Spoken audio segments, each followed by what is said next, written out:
How's it going, everyone? Welcome to another episode of Pint Glass Travels. As always, I'm Gary. I'm Daniel. And today we're going to be going to two different breweries in Farmingdale in Nassau County, New York. One's called Lithology and the other is called Barrage. Why don't you tell them about them, Daniel? Well, Lithology is interesting because they're known as a farm brewery, as in the majority of their product, from their grain to their hops to even their strains of yeast, are all locally sourced in New York State.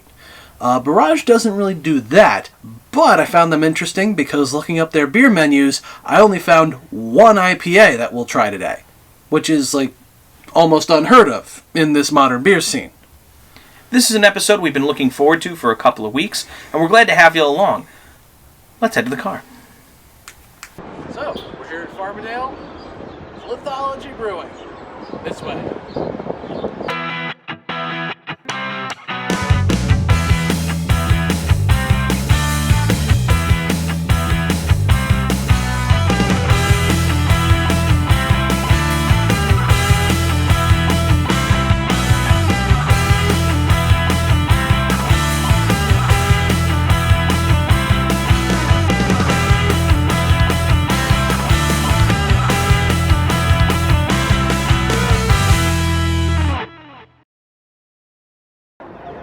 Welcome to our second location for today, Barrage Brewing.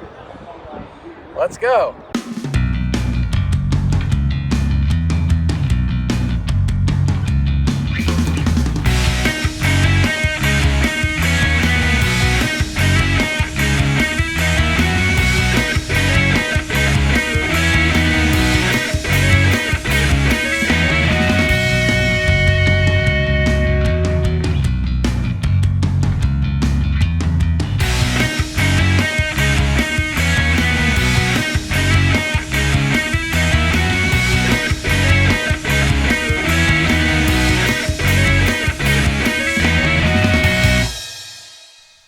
We had a great time at these two breweries today, and we brought it back to our home base to talk about some of the beers that we like the most. We're going to start with Daniel and what he thought of some of the beers at Lithology. So, my personal favorite at Lithology Brewing Company was the Hop Tonic Drift. It's labeled as a New England IPA, but it's unique in the fact that it's clear, when most New England IPAs, and most people would say the style itself, should be hazy.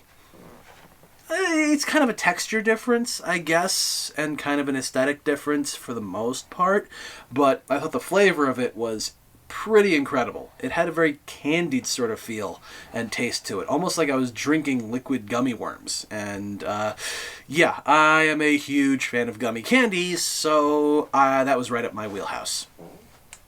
My favorite beer at Lithology today was called Cupid's Crush. It is a chocolate strawberry stout coming in at 4.6% alcohol by volume. Normally, I don't go for the dark beers, the porters, the stouts, the brown ales. But I guess today I was just in that sort of mood because both beers that I'd like to talk to you about are dark beers. This chocolate strawberry stout tasted like a chocolate-covered strawberry, as redundant as that sounds. It was the perfect thickness. It wasn't too sweet, but it also wasn't too roasty, and it wasn't too in your face. And at 4.6% alcohol by volume, it's definitely something that you could session all day. So I want to thank the folks at Lithology. You did a great job. Great beer. I gave it a 4.5 on Untapped. When it comes to Barrage Brewing Company, this is probably going to be a rarity for us, but we were in complete and utter agreement as to what the best one of the evening was. The beer we've chosen to talk about is called Yada Yada Yada. And just based on the packaging, you can tell that this beer was supposed to taste like a Snickers bar. Yeah, it had massive notes of peanut, which I love, massive caramel notes, chocolatiness, even a bit of, sort of candy and marshmallow tones, even though marshmallows aren't really in Snickers bars, but who's counting? When you make a beer like this, you really have to walk the line because you don't want it to be clawingly sweet and sugary, but you also want those flavors to come out. And congratulations to the folks at Barrage. It was absolutely outstanding. So I gave it a 5.0 on Untapped. I believe I did as well. So if you guys see this out there in cans, on draft, or if you want to drop by Barrage, I say go for it. You can't go wrong. Thank you for joining us for another episode of Pint Glass Travels. If you like what you saw, please, by all means, hit that subscribe button. And please don't forget that you can always follow us on Untapped.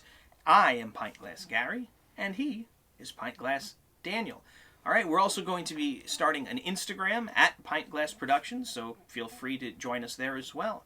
Thank you, and have a great night.